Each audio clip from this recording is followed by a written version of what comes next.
Hey, greetings YouTube, Performance Reviews, where I give you the review from the technician's point of view. Today we are doing a retrospective review on the Panasonic Jet-Flo series of machines. This particular Jet-Flo is from sometime in the late 80s. This one's date code is 710, so I'm guessing that's 1987. Now the Panasonic Jet-Flo, for those unfamiliar, were machines that were typically sold at vacuum stores. This is the design that Recar would rebrand and bring in as their own as well. And these machines are pretty beloved in the vacuum industry, both by the end users and the people who sold them. At the time, they had decent margins. At the time, this was the perfect deal. The customer got a great machine for the price, and the dealer had decent margins, and everybody was happy. When I first got into the industry, I remember the gentleman who taught me kind of the ropes mentioning these things had a 7-year lifespan. These typically last a lot longer than that. My experience is these are more like 10, 20-year machines, depending on how you take care of them. Obviously, this one is a survivor and pretty damn old. These machines have a nice mixture of parts. They're fairly high quality. They're really just like an overall nice vacuum. This one does not have onboard tools. In fact, most of them did not in this era. What you would do is then plug the tools in the rear and use your accessories like that. There's really nothing wrong with that. And you know what? It kept the machine pretty lightweight, though I wouldn't say it's light by today's standard. There's also no height adjustment on any of these. What you would do is that the head was free floating, which works really for most carpets. That head really free floats properly. On some of the later models or deluxe models, there'd be like suction control and a push button. This is like a mid-level machine. It's got the hard floor switch. It's got a full bag check indicator, but it doesn't have a speed control. It doesn't have any sort of suction relief in the rear. I'm really happy to have this. This is probably going to be something that will stay in my collection for a long time. Again, this is just such a staple of what upright vacuums were at a decent price for the time. This particular one is made in Japan. Again, it is crazy to think in 2025 that there are no Japanese vacuums on the US market. You know, Japanese cars really took America by storm, and their vacuums did too for a little while, and they just kind of pulled out of the American market in the mid to late 2000s here, and I don't understand why. They still make vacuum cleaners overseas. So yeah, Panasonic is still making vacuums, just not in the United States for whatever reason.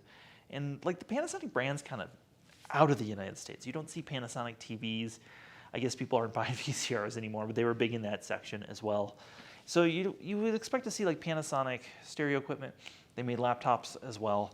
Again, they seem to be like a soft pullout of the US market, unfortunately. Let's start with the handle. This handle is like outrageous and futuristic. It has very much an 80s vibe. You'd later see this handle copied on the Fuller Brush machines and some of the Recars briefly. So again, really cool. It's got a nice tactile on and off switch. And just like a lot of the machines, the on and off switch is actually has a wire pushing on a switch down in the base here. And there were a lot of like manufacturing things that were done that saved customers money. So the idea of having to assemble a machine when this came out wasn't a new concept, but this was a really simple assemble. You just had one flathead screw and you put the handle in. And that made this machine small enough to fit on pallets and make shipping possible. That little screw, this handle, really made logistics possible on this machine and made it friendly to consumers to assemble. Unlike a Sanitaire or Royal or something at the time where it was a lot more difficult to assemble and you could assemble it backwards, there's only one way you could assemble this.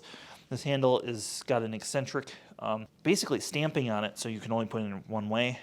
Also, by locating the switch down here and having all the electricals in the main body, you don't have to run a quick disconnect to the handle.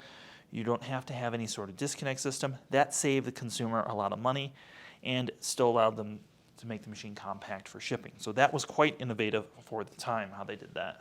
Now, Panasonic was no stranger to the US market by this time.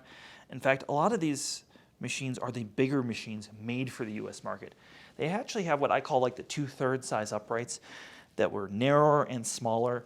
And I'll have to get one of those one day to do a video on because those are just interesting in themselves.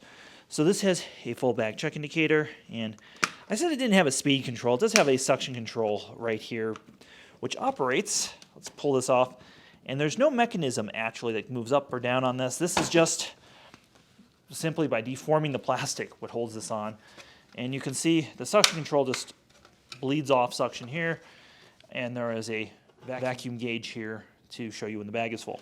Now, for those wondering, the Recard Type A bag is a Panasonic U bag, and that is a way to get a HEPA bag in this. So I would recommend that if you are running one of these, use the HEPA bags. There's never a reason to use a paper bag, 2025. And then they just had like this porous like foam filter under here. This is the original one. Sorry, this is not the original one. This is one from a Fuller brush. And then there's a screen going into the motor. So all that is really cool how they did that. This filter does not fill up, does not really restrict airflow. There's a lot of volume in here. And then you see that there are lines in the lid and back there. Those are airflow glides. That allows this bag to really fill up. You can actually pack one of these like a pillow, though you shouldn't. You should, when it gets to be about 3/4 full, you really need to change the bag on this the way the fill collar is.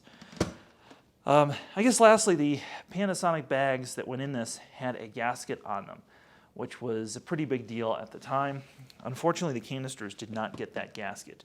So this actually filtered better than a lot of their canisters did at the time. There is no actual exhaust filter. There was, when I was repairing this, there is like a shroud of like foam to catch the motor carbons. I've had to remove that after servicing it. You may have noticed at some point I put this box in frame. Well, this is a Recard Simplicity box, not actually the Panasonic tools, but I want to show you how the tools would have been sold, how you use the tools with this. This is a good representation of how the tools work with this. So basically, you would just open up this port and you'd shove your tools in there, and then you really would have a full set of tools. They would have an upholstery tool, a dusting brush, crevice tool, all that on board. That was very normal. And then you just have a hose. And kind of the cool thing about doing this is this basically makes the vacuum similar to a canister. And once that's in there, let me give it a tug, you actually pull the machine around and it typically won't fall over. So if you had a lot of hard floor or a lot of above the floor cleaning to do, you really could do that with this. And I've always thought that was kind of an interesting way of doing it. Let's move to the bottom side of this machine. So these had a stamped sheet metal base plate. And a lot of dealers would tout this as a quality thing.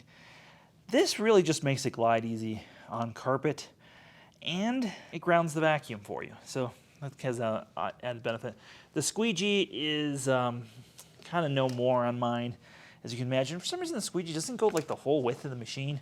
I don't know why that is. I almost wonder if this is a leftover part from when they had the 2/3 size machines.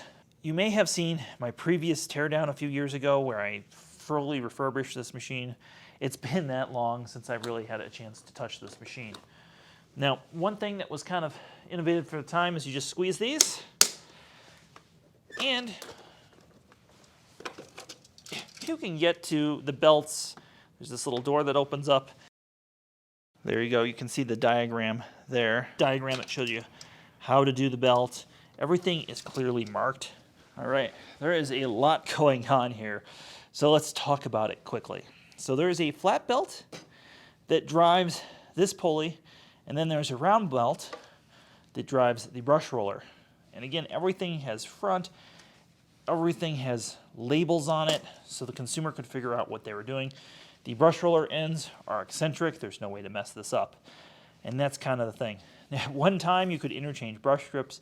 Those were discontinued like the minute I was in the industry. Those are, when I got in the industry in 2005, those brush strips are already discontinued. You can see that hair is wrapped around this, and that is something about the Recards and the Panasonics and the Sanyo copy of this machine. They all seem to have a lot of hair wrap, and I think that has more to do with the suction and airflow being on one side than it is the shape of the roller. Of course, there's really not a chevron pattern on this.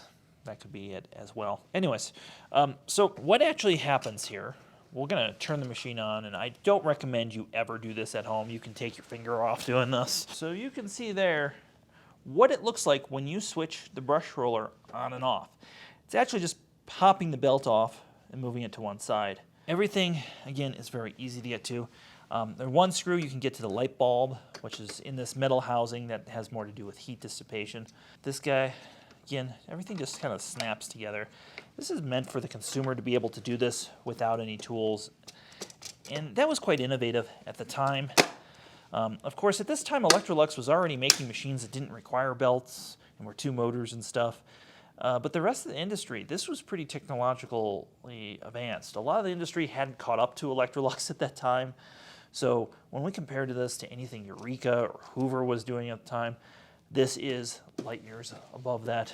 And of course, there's Kirby and Royal were also big players. Again, this is far more advanced than anything that Kirby has probably put forward to this date.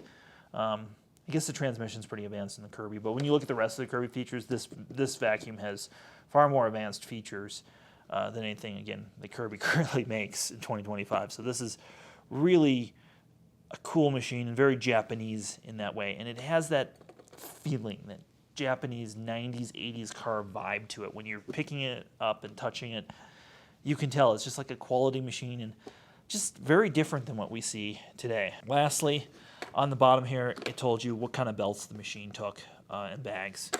I guess the other thing I should mention is you don't need any tools to pull the hoses off to unclog it. So that also very, very cool. I can't tell you how many times I've just pulled a piece of cardboard out of this or something that a customer sucked up. I want to talk about the pedal release on these machines. So it's a nice pedal. You press it, and then the machine, again, free floats the head. And if you do this, you can pick the head up and put it onto an area rug. Now, if you want the machine to lay flat, that is a bit of a thing. It will do it. You can lie the machine flat, but you have to help it. And it was really awkward for a lot of customers. I would be willing to bet most customers didn't realize they could lay the machine this flat. Ironically, even though this machine is not low profile, it's still lower profile than most machines made today that are bagless. I also want to mention the maneuverability of this machine. These machines have always felt very maneuverable despite not having a swivel neck. The wheels in the back are pretty narrow, and then there are 2 wheels outboard on the nozzle, which means that this swivels very well. So when you're using this, it just moves and kind of glides with you. Again, it's very pleasant to use. All right, let's see how much working vacuum one of these has. I actually don't remember testing the suction on one of these in recent memory, so I really have no idea. Let's find out.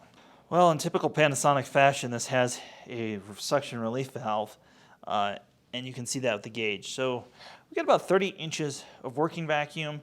We got about 40 sealed. I'd be willing to bet that's closer to 50 if that relief valve wasn't opening. I also want to note just how cool it is that a central vacuum hose can just pop in here. So if you really need a long hose, you can just pop a central vacuum hose in there. All right, we've switched to the studio microphone. You're going to hear the real sound of this thing running. And of course, we have our usual pickup test of breakfast cereal, fine sand, cat litter, and some not so fresh dog hair. Let's see how this old Panasonic Jet-Flo does.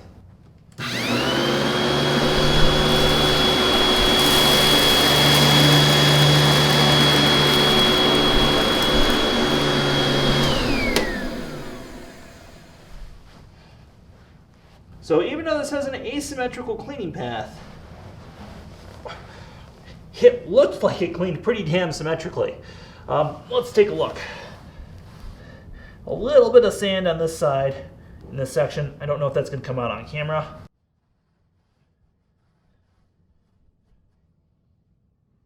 A little bit of pet hair on this side, but yeah, on this side it's not. So it looks like this 3 inches on this side, it didn't clean as thoroughly. Again, that's kind of what I expect, but it doesn't. You can't tell when you look at it at first, so that's an interesting thing. does basically as advertised. I think you would not be disappointed in this as a consumer. All right, folks, we're going to do a bare floor pickup test. Bear with the background noise with washing machine going, the furnace is going. But you're going to hear the real sound of the machine on hard floor. Again, we have our breakfast cereal, fine sand, cat litter, and fresh cut hair.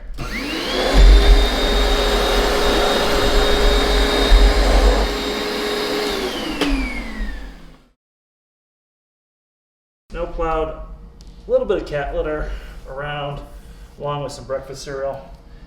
The fine sand, it actually did okay, left a little bit of that behind. Overall, for an upright with a broken squeegee, it did pretty darn good on hard floor. Sorry, the audio somehow did not save to the video clip of our conclusion here. So my conclusion on this Panasonic, should you buy one? As a collector, the answer is absolutely, but make sure it's complete, not cracked, not broken. If you're still using one of these, you probably should replace it with something since there are no parts available. Like I mentioned, Panasonic has completely pulled out of the country, and from what I can tell, Panasonic is not doing well globally, unfortunately, which is sad to me because I really kind of treasured the Panasonic name. I associated it with quality, and the story of how Panasonic got started is quite interesting. I would encourage you to go visit other YouTubers to check that out. If you want to know more about vacuums, definitely subscribe, hit the bell notification, check out one of these other videos on the end, and a big thank you to our Patreon supporters who help make this sort of thing happen. So, big shout out to you guys. Thank you so much. Have yourself a wonderful evening.